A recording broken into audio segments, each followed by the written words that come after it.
The Book of Jonah, New Living Translation, Chapter 1.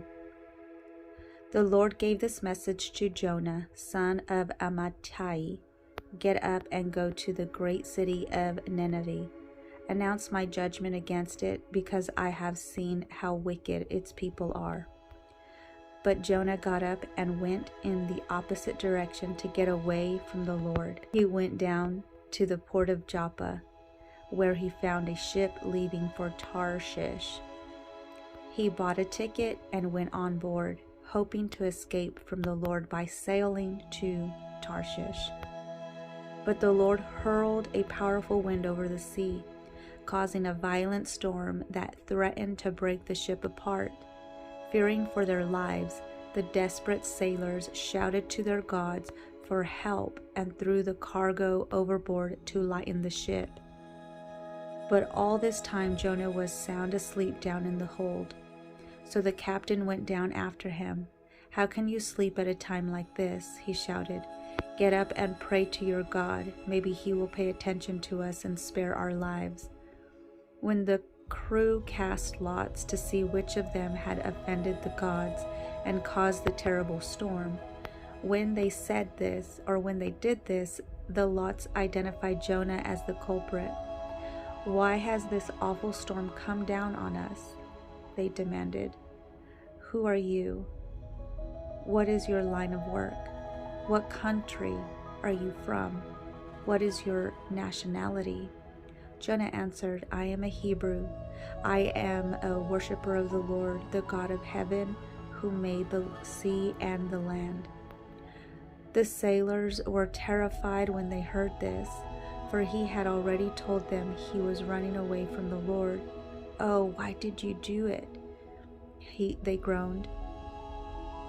And since the storm was getting worse all the time, they asked him, "What should we do to you to stop the storm?"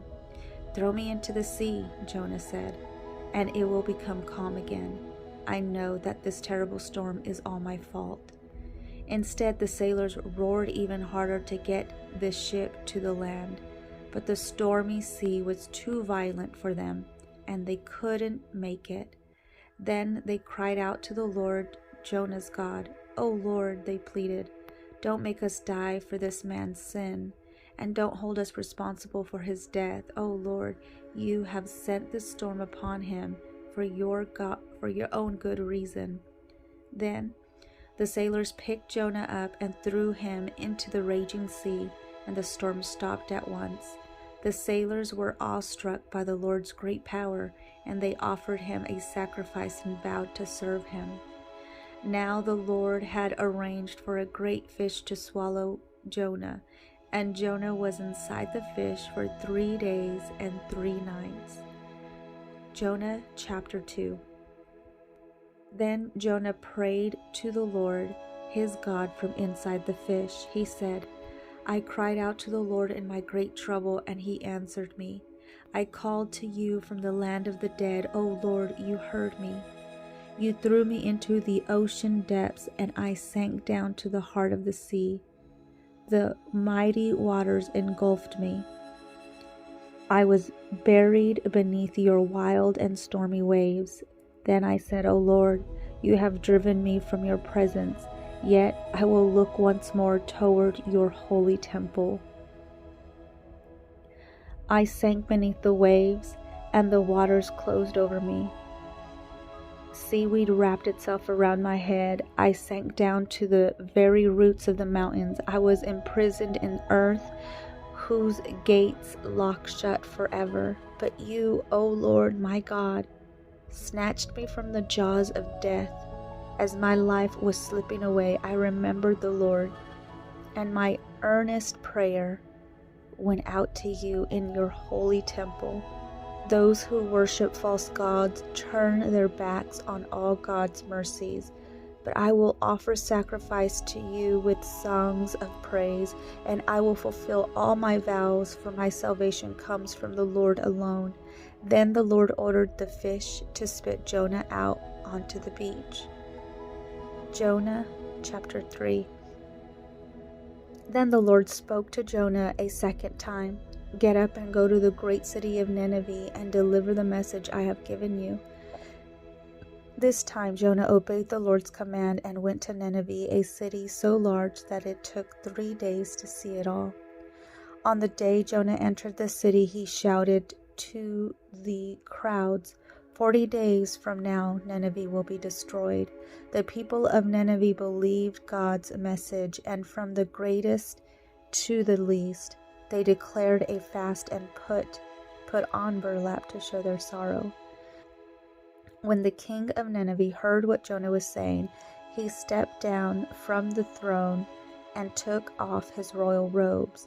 He dressed himself in burlap and sat on a heap of ashes. Then the king and his nobles sent his decree throughout the city. "No one, not even the animals from your herds and flocks, may eat or drink anything at all. People and animals alike must wear garments of mourning, and everyone must pray earnestly to God. They must turn from their evil ways and stop all their violence.